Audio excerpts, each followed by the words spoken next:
From KFC के fried chicken में worms यानी कि कीड़े पाए गए, पर इस पर इतना बवाल मचाने की क्या जरूरत है, मैं पूछ रहा हूं। हाँ, अरे चिकन भी तो कीड़े ही खाता है। पहले उसके पेट से खाते थे, अब डायरेक्ट खा लो यार, उसमें क्या है? या मेरे ख्याल से ये शायद उनका नया प्रमोशनल ऑफर हो सकता है, एक जानवर पे एक जानवर फ्री, या फिर बच्चों को फूड चेन सिखाने का भी कोई इनोवेटिव तरीका हो सकता है। दिल्ली में एयरटेल हाफ मैराथन हुआ, जिसमें लोगों ने भारी संख्या में हिस्सा लिया।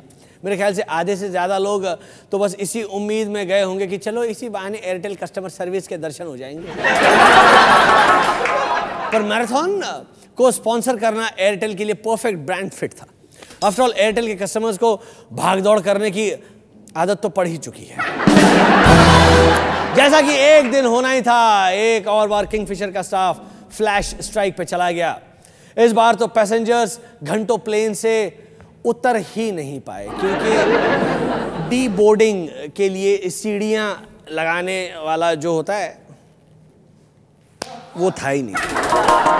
ये तो सचमुच वही बात हो गई कि लोग आते अपनी मर्जी से हैं लेकिन जाते। लेकिन अगर पॉजिटिव सोचा जाए तो इससे इंप्रूवमेंट समझा जा सकता है, क्योंकि पहले प्रॉब्लम थी प्लेन के उड़ने की, अब प्रॉब्लम है सिर्फ प्लेन से उतरने की। किंगफिशर को अब NGO बन जाना चाहिए, क्योंकि वैसे भी यहां सब फ्री में ही या रादर चैरिटी के लिए ही काम कर रहे हैं। महीनों सैलरीज ना मिलने की प्रोटेस्ट करते हुए किंगफिशर स्टाफ ने मुंबई में एक कैंडल लाइट मार्च भी की।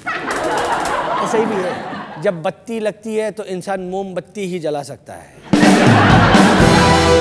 बहुत ही उदासी की बात है कि माल्या साहब का ड्रीम प्रोजेक्ट, उनकी एयरलाइन भी उनके बेटे की तरह दिखी, यूजलेस। हाल ही में प्राइम मिनिस्टर मनमोहन सिंह जी ने अपना 80th बर्थडे मनाया।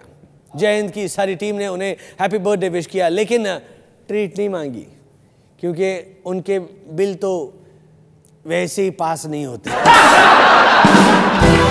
ममता दी ने कहा है कि अगर इंडस्ट्रियलिस्ट को कोई भी प्रॉब्लम है, मतलब उनसे या किसी और से, तो वो उन्हें SMS करके बता सकते हैं। मतलब अब ममता दी दिन भर उनको माओइस्ट जोक भेजती रहेगी। एक बार एक माओइस्ट पार्क स्ट्रीट के एक बार में गया, एक्सेट्रा एक्सेट्रा एक्सेट्रा। हाल ही में T20 वर्ल्ड कप खेला गया, जिसे वेस्ट इंडीज ने जीता, मगर पाकिस्तान की सेमीफाइनल के हार के बाद रैना ने ट्विटर अकाउंट पर ये ट्वीट किया, देखिए। फिर उन्होंने ट्वीट को डिलीट करके क्लैरिफाई किया कि ये उनके नेव्यू यानी भतीजे ने लिखा है। इस शानदार एक्सक्यूज के लिए उनको स्पेशल अवार्ड देना चाहिए, है ना? ताली। स्मार्टफोन तो खरीद लिया पर स्मार्ट ना हो पाए। उनका नेव्यू भी उनसे ज्यादा स्मार्ट निकला।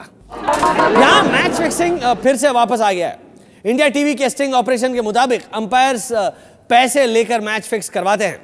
वो weather, pitch report, toss report के लिए घूस लेते हैं। पहले पूरे मैच फिक्स होते थे, फिर कुछ ओवर्स, फिर एक एक बॉल फिक्स होने लगा। अब पिच रिपोर्ट और टॉस पे पैसे लिए जा रहे। ये मैच फिक्सिंग धीरे धीरे छोटा नहीं होती?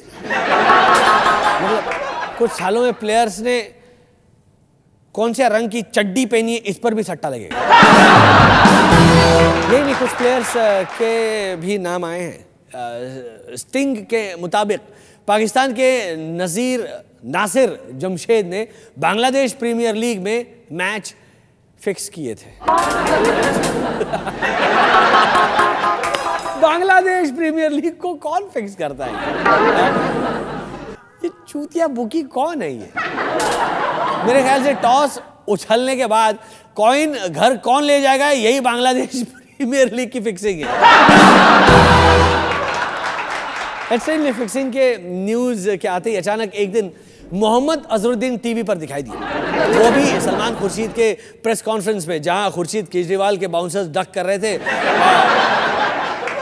Boss, this was about handicapped camps and not boys played well in the camp, boys played well. Ram Gopal Verma की भूत रिटर्न्स रिसेंटली रिलीज हुई। जी हां, यह मनीषा कोइराला की कमबैक फिल्म थी। बस कंफ्यूजन यह था कि भूत कौन है। डर के मारे रात भर जागते रहिए। मैं चला सोने। जय हिंद।